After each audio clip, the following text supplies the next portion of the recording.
আজকের রেসিপি ব্রাহ্মী শাক ভাজা। ব্রাহ্মী শাকটা তিতো হয়, বাচ্চারা সাধারণত খেতে চায় না।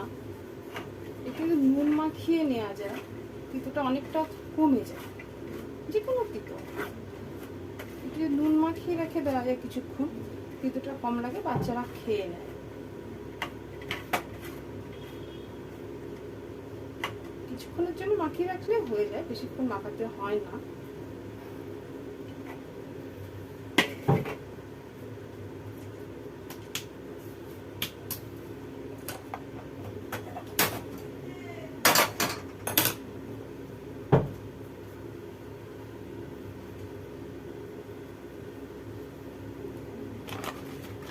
কড়াইতে একটু সাদা তেল দিতে হবে প্রথমে। তেলটা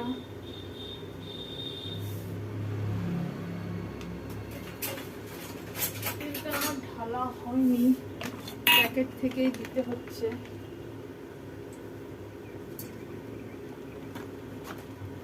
তেল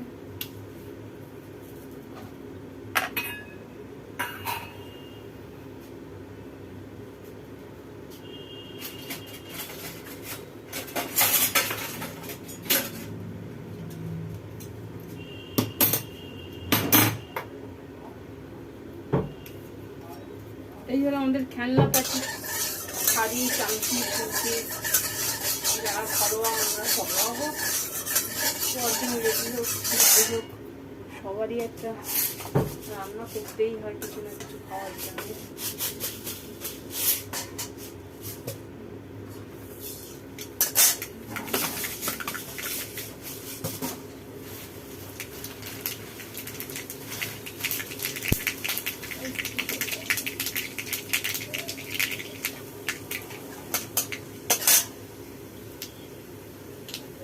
একটু সর্ষে, একটু শুকনো লঙ্কা ফোড়ন দিলাম আগে, এটাতে গন্ধটা ভালো হয়, টেস্টটাও ভালো হয়।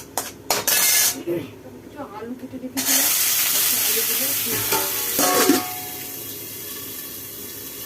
আলুগুলো অল্প ভাজা হলে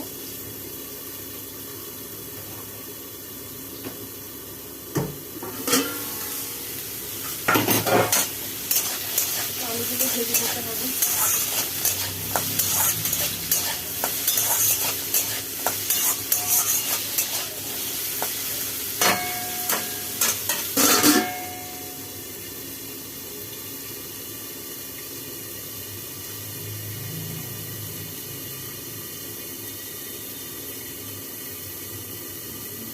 একটু আলুগুলো ভাজার পরে কিছুক্ষণ পর দেবো,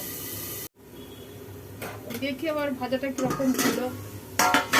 ভাজাটা প্রায় হয়ে গেছে দেখছি, এই এরকম একটু একটু বেশ খুন্তিতে দেখতে হবে বেশ সেদ্ধ সেদ্ধ হয়ে গেছে। তখন আলুগুলো এরকম এরকম এরকম টাইপের হবে। তখন আমি কি করি, একটু ঘিও দিতে পারেন বন্ধুরা, আমি একটু বাটার দিই। বাটার আমার ছেলে ভালোবাসে, মা ছেলে একটু কাণ্ড বুঝতেই পারছি, আমি একটু বাটার দিই। একটু বাটার দিয়ে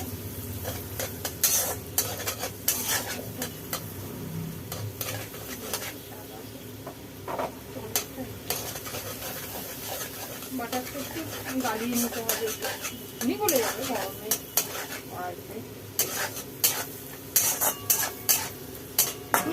এবার শাকগুলো দিয়ে দেবো,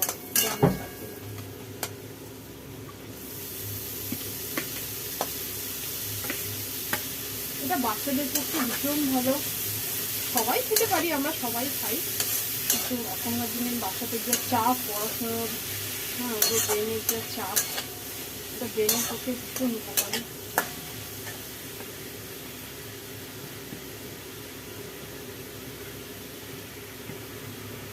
যাদের ঘরে বাচ্চা আছে আপনারা চেষ্টা করবেন একটু ব্রাহ্মী শাক দেওয়ার।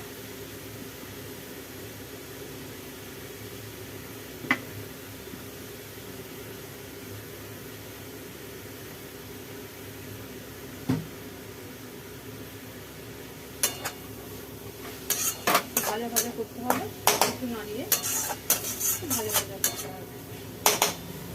ব্রাহ্মী শাক বেশি ভাজতে নেই, তাহলে ওর গুণাগুণ এটা সব নষ্ট হয়ে যায়। কাঁচা তো আর খাবে না বাচ্চারা, একটু চেষ্টা করতে ভালো ভাজা করা। আমার শাক, ব্রাহ্মী শাক রান্না রেডি। এই যে এরকম হবে।